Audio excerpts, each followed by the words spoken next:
जोहार दोस्तों, मैं मुकेश बिरुआ। लोकसभा चुनाव के बाद झारखंड विधानसभा के चुनाव भी समाप्त हो गए हैं। हमने ढेर सारे झूठ, जुमले, दावे आदि चुनाव प्रचार के दरमियान में सुने। गलत नैरेटिव को काउंटर किया।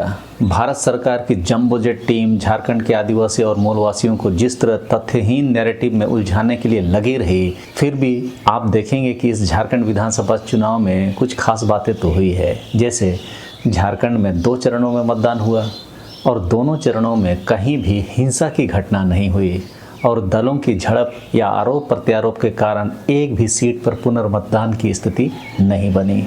इसके लिए झारखंड के आदिवासी, मूलवासी और सभी झारखंडवासी धन्यवाद के पात्र हैं। आप सभी को शांतिपूर्ण मतदान संपन्न करने के लिए बहुत बहुत बधाई और शुभकामनाएं।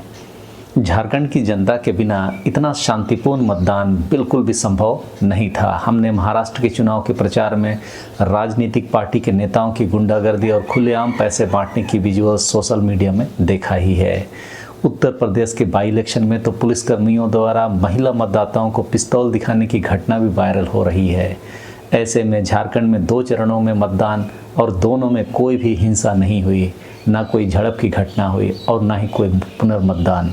यह अपने आप में बड़ा संकेत है कि बंटोगे तो कटोगे और बांग्लादेशी घुसपैठ की आड़ में सांप्रदायिक ध्रुवीकरण को लोगों ने नकार दिया।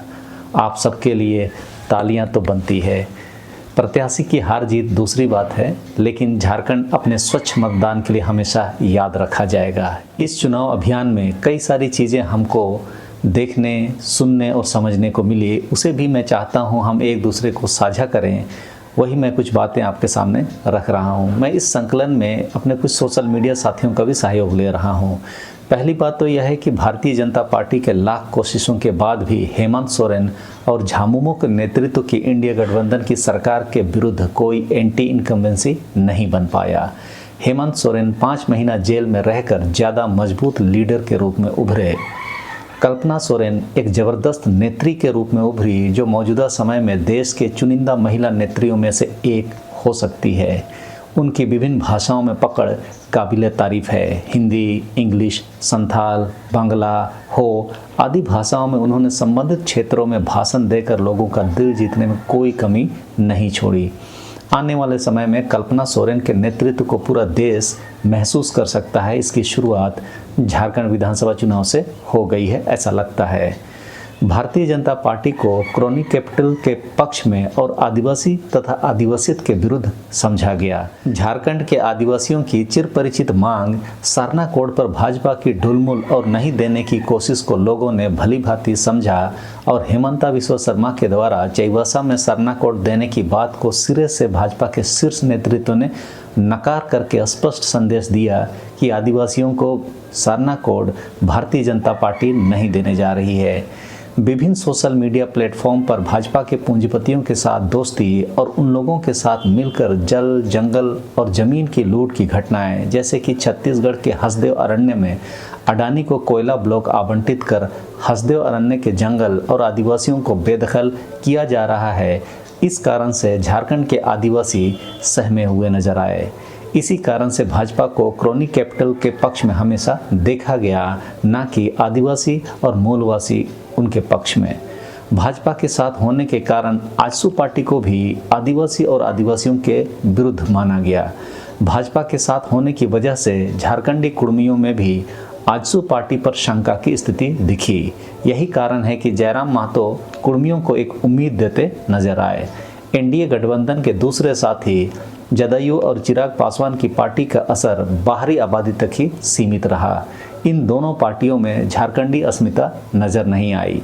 झारखंड मुक्ति मोर्चा को क्रॉनिक कैपिटलिज्म का विरोधी और आदिवासियत का हितैषी समझा गया। इसमें कोई दो राय नहीं।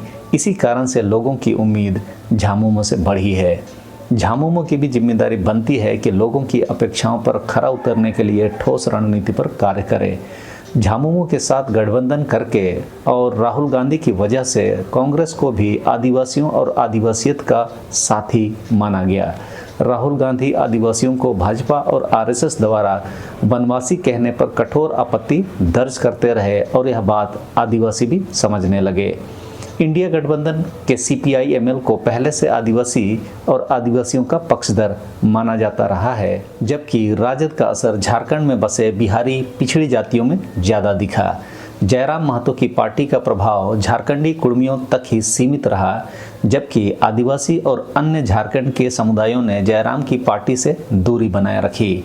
सबसे बड़ी बात, यह पार्टी JKLM न रहकर जयराम की पार्टी मानी गई और इसे कुर्मी को ST सूची में शामिल कराने का पक्षधर और झारखंडियों में फूट डालने वाला संगठन माना गया।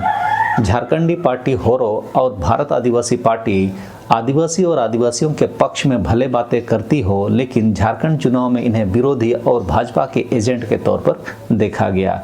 इस कारण से यह पार्टियां कहीं भी किसी सीट पर प्रभाव डालने की स्थिति में नहीं दिखी। कुछ दिनों बाद हम यह भी चर्चा में बात जरूर करेंगे कि आदिवासियों को किन मुद्दों के लिए अपनी जागरूकता बढ़ानी चाहिए ताकि अपने सांस्कृतिक विरासतों को संभालते हुए विकास करने की स्थिति में आदिवासी भी आ पाए। लेकिन इस वीडियो में अभी तक के लिए इतना ही। सबों को धन्यवाद। जोहार।